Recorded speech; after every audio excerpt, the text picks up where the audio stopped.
Hey guys, it's Old Man G here, back again with another video. To be honest, the transfer news has been quite slow today, which is quite concerning. Yes, there's been things around Bruno Fernandes and Harry Maguire, but to be honest, there's been nothing really concrete, I would say. If there's anything concrete, we'll go ahead, but with the amount of rumours and things, I think a lot of outlets are just basically just reporting what we basically said over the last couple of days. Nicolas Pepe, Harry Maguire close, Bruno Fernandes not sure. So I'm not going to give you multiple updates on that front, to be honest. I just want to go live when I see an outlet, when I see news outlets say Harry Maguire, Bruno Fernandes is imminent, agreed, whatever, that's when I'll go live. But if it's just more speculation, then there's just not much point in adding videos unless there's like significantly new information available. So without further ado, I'll get into the topic of this video, which is David De Gea. According to UK reports, David De Gea has actually agreed. It's in the Telegraph. He agrees a 6-year Manchester United contract, which is worth 117 million to become the world's highest paid goalkeeper. And done right, to be honest, because for quite some time, maybe not towards the end of last season, he was the world's best goalkeeper. And so the world's best goalkeeper, should be paid, substantially. After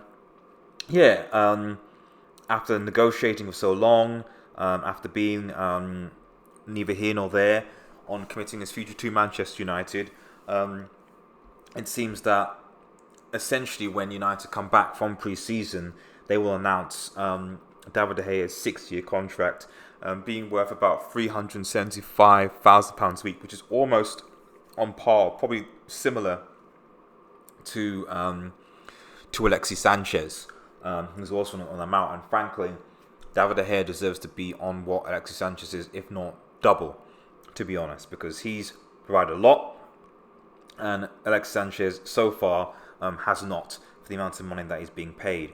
So I think that this is very good news. Very, very good news. We needed to, although I feel that De Gea did slip towards the end of last season, whether that's fatigue, whether that's tiredness, lack of confidence, uncertainty in the future, I don't know. But I'm hoping that he's overcome those blips. He did cost us a few points leading up towards the end of the season. It's also interesting to note that De Gea sort of said that, is rumoured to have said that he wants the United captaincy, which I also think is interesting. I think that he certainly deserves the United captaincy. But as we said in the podcast, I always have my issues with a goalkeeper being captain. I just feel like it's very difficult for a goalkeeper to influence things on the field.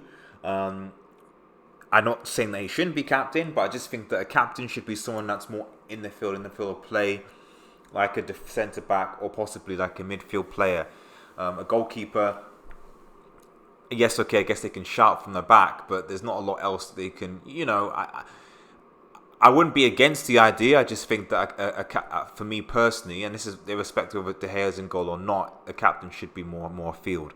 But anyway, that's a side thing. That's just something as part of the deal. I'm going to be captain. I'm going to get those wages, and I'm going to commit my 6 years, because 6 years, is quite. That's essentially his long-term future to Manchester United. I don't see De Gea going. He might, in his mid to late 30s, go to a China or an MLS or a PSG even, or whatever. He's still that good. Even he'll probably still be good in 40. So by committing his long-term future to Manchester United, it's encouraging. It's important. It's very, very encouraging. And if Real Madrid still want to get him, which I don't think they do, I don't think there are many big clubs in Europe that I think, if we're talking about top keepers, I think obviously the other Premier League teams are sorted. PSG, I'm not sure. Maybe they might have a look in. Juve are pretty much sorted-ish. Real Madrid are effectively sorted. Barcelona are sorted. So there are not a lot of big players. Aside from maybe possibly Juve or PSG, and I think Juve are essentially sorted now. There's not a lot of players that did go anyway, and that would pay certainly the amount that his new contract would be on. So what do you think, guys? Good news. Like I said, not transfer news, but you could argue a signing, and I feel like United are going to be using renewal of contracts as new signings as a way to distract us from the fact that we still have only signed Daniel James and Wan-Bissaka, and there's only just over 2 weeks left of the transfer window, and its time is ticking. Hopefully, we add Bruno Fernandes and Harry Maguire to this list. But as I said, I'm getting increasingly concerned, and I don't like this diversion tactic, that we see a lot of other clubs, see Arsenal, even Newcastle doing it, where they will try and have a bit of positivity to hide behind basically incoming negative news. We will see in August, before the Premier League starts, we will see if things change. But I'm going to be positive here. David De Gea signing new contract is very good, and I think if he maintains the form he had, certainly at the start of last season and previous seasons, it's a very, very, very good signing and a good commitment to the future. And hopefully, as someone of his class and his quality, hopefully we can win a major trophy with him. We can win a Premier League. We can win a Champions League, because he deserves it. For all the work he's done, he deserves it. Not many players in that United squad, I believe, that deserve to hold the Premier League or Champions League right now. That could change in the next year or two, and I think we do need to give Ollie time. But De Gea deserves it. De Gea really, really, really deserves it. And I hope he gets the backing from Ollie and also the fans as well as the new season approaches.